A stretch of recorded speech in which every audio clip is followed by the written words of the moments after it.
NEET ചോദ്യപേപ്പർ ചോർച്ചയ്ക്കെതിരെ തലസ്ഥാന നഗരിയിൽ സമാധാനപരമായി സമരം ചെയ്ത വിദ്യാർത്ഥികൾക്ക് നേരെ ഡൽഹി പോലീസ് നടത്തിയ ക്രൂരമായ പെല്ലറ്റ് ആക്രമണത്തിൽ കേന്ദ്ര ആഭ്യന്തരമന്ത്രി അമിത്ഷായെ കടന്നാക്രമിച്ച് പ്രതിപക്ഷ നേതാവ് രാഹുൽ ഗാന്ധി. പെല്ലറ്റ് തോക്കുകളും മാരക ആയുധങ്ങളും ഉപയോഗിച്ച് വിദ്യാർത്ഥികളെ കൊല്ലാക്കൊല ചെയ്യാൻ ആരാണ് ഉത്തരവിട്ടതെന്ന് അമിത്ഷാ വ്യക്തമാക്കണമെന്നാവശ്യപ്പെട്ട് രാഹുൽ ഗാന്ധി കത്തയച്ചു. 2 പേജുള്ള ഈ കത്ത് രാഹുൽ തന്റെ സോഷ്യൽ മീഡിയ അക്കൗണ്ടുകളിലൂടെ പുറത്തുവിട്ടതോടെ ഡൽഹി രാഷ്ട്രീയം വീണ്ടും ചൂടുപിടിക്കുകയാണ്. 2026 ജൂലൈ 20-ന് ഡൽഹിയിൽ സമരം ചെയ്ത വിദ്യാർത്ഥികൾക്ക് നേരെ അരങ്ങേറിയ പോലീസിന്റെ ചോരക്കളിക്ക് മറുപടി പറയേണ്ട ബാധ്യത കേന്ദ്ര ആഭ്യന്തരമന്ത്രിക്കുണ്ടെന്ന് രാഹുൽ ഗാന്ധി ഓർമ്മിപ്പിച്ചു. സുതാര്യവും നീതിപൂർവവുമായൊരു വിദ്യാഭ്യാസ സമ്പ്രദായം മാത്രമാണ് രാജ്യത്തെ കുട്ടികൾ ആവശ്യപ്പെട്ടതെന്നും എന്നാൽ അതിനു പകരം കണ്ണീർവാതകവും പെല്ലറ്റ് തോക്കുകളും മാരക ആയുധങ്ങളും ഉപയോഗിച്ചാണ് മോദി സർക്കാർ അവരെ നേരിട്ടതെന്നും രാഹുൽ തുറന്നടിച്ചു. പോലീസിന്റെ ലക്കും ലഗാനുമില്ലാത്ത അതിക്രമത്തിൽ 100 കണക്കിന് വിദ്യാർത്ഥികൾക്കാണ് ഗുരുതരമായി പരിക്കേറ്റത്. പെൺകുട്ടികളുടെ സ്വകാര്യ ഭാഗങ്ങളിൽ വരെ ഡൽഹി പോലീസ് ക്രൂരമായ അതിക്രമം നടത്തിയെന്ന് രാഹുൽ ഗാന്ധി കത്തിൽ ആരോപിക്കുന്നു.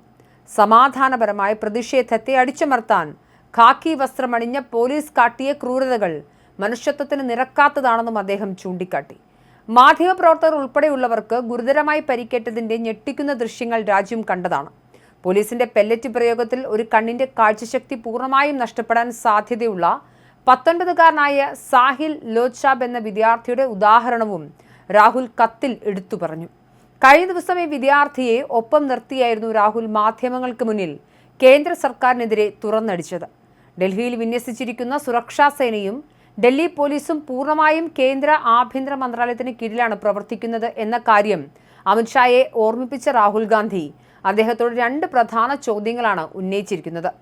ആഭ്യന്തരമന്ത്രി എന്ന നിലയിൽ സ്വന്തം നാട്ടിലെ വിദ്യാർത്ഥികൾക്ക് നേരെ പെല്ലറ്റ് തോക്കുകൾ ഉൾപ്പെടെയുള്ള മാരക ആയുധങ്ങൾ പ്രയോഗിക്കാൻ താങ്കൾ അനുമതി നൽകിയിട്ടുണ്ടോ?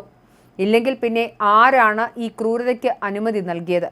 സാധാരണ വസ്ത്രം ധരിച്ച് വിദ്യാർത്ഥികളെ ക്രൂരമായി ലാത്തികൊണ്ട് തല്ലിച്ചതച്ചവർ യഥാർത്ഥ പോലീസ് ഉദ്യോഗസ്ഥരാണോ അതോ ഭരണകൂടം ഇറക്കിയ വോളണ്ടിയർമാരാണോ?